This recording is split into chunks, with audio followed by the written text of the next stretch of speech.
Oscar et le mystère des étoiles filantes. C'était une nuit claire et paisible dans la grande forêt où vivaient nos amis, les mini-explorateurs.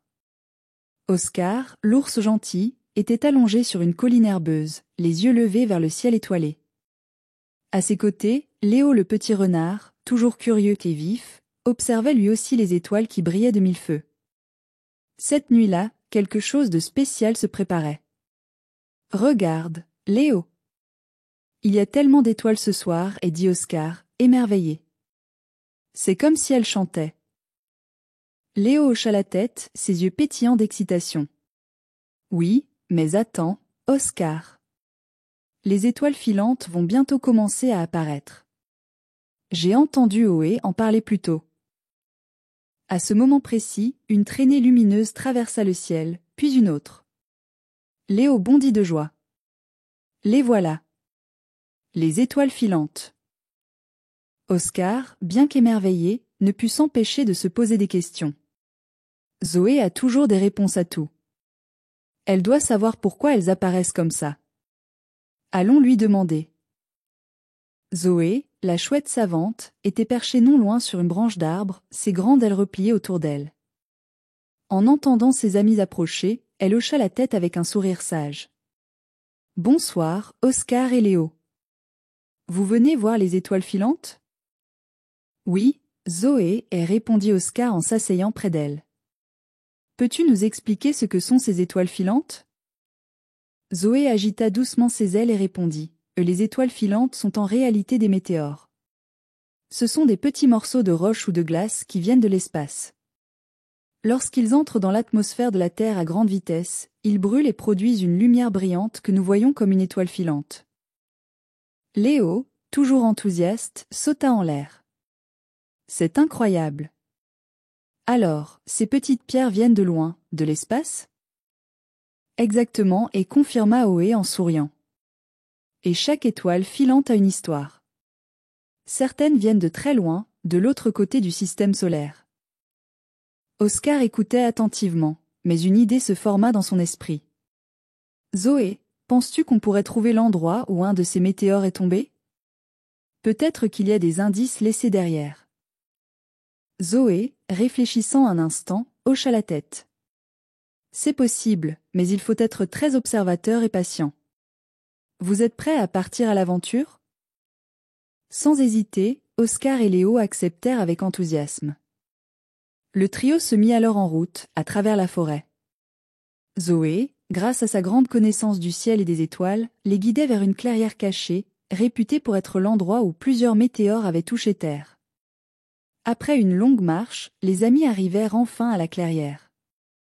La lune éclairait doucement l'endroit, révélant un paysage mystérieux. Au centre de la clairière, un grand rocher scintillant semblait presque vibrer sous la lumière des étoiles. Oscar s'approcha prudemment. « Zoé, c'est ça, un météore ?» et demanda Oscar, émerveillé par la taille et la lueur du rocher. Zoé hocha la tête. « Oui, Oscar. Ce que tu vois ici est probablement un morceau d'un ancien météore. Il a voyagé pendant des milliers d'années à travers l'espace avant de tomber ici. » Léo se mit à courir autour du rocher. C'est incroyable. On dirait que ça brille de l'intérieur. Mais avant qu'il ne puisse en apprendre plus, un léger bruit de froissement se fit entendre dans les buissons. Mila la lapine aventureuse apparut soudain, ses longues oreilles pointées vers le ciel. « Vous parlez de météores ? J'ai entendu dire qu'ils possèdent parfois des pouvoirs magiques. » Zoé hocha la tête. « C'est vrai, Mila. Certaines légendes disent que des météores peuvent contenir de l'énergie spéciale. Mais cela reste un mystère à explorer. » Mila, avec ses yeux pleins de malice, proposa « Et si on essayait de voir si ce rocher a quelque chose de spécial ?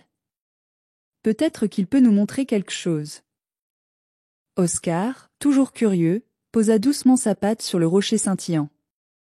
À ce moment-là, une lumière douce émana du rocher, et le ciel au-dessus d'eux sembla devenir encore plus brillant. Les étoiles dansaient et tourbillonnaient dans le ciel, créant un spectacle magique.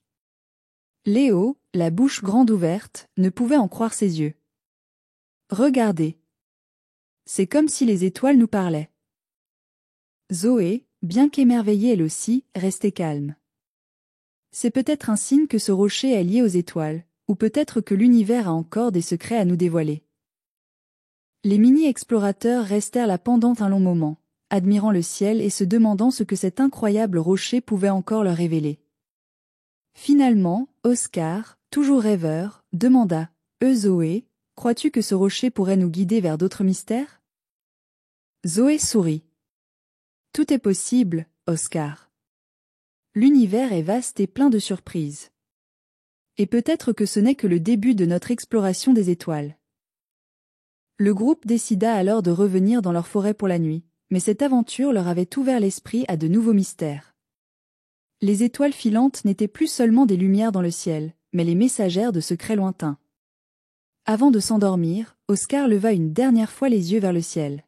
« Un jour, nous découvrirons tous les secrets des étoiles filantes, et murmura-t-il, avant de sombrer dans un doux sommeil. Que pensez-vous qu'Oscar et ses amis découvriront la prochaine fois qu'ils partiront explorer les mystères du ciel ?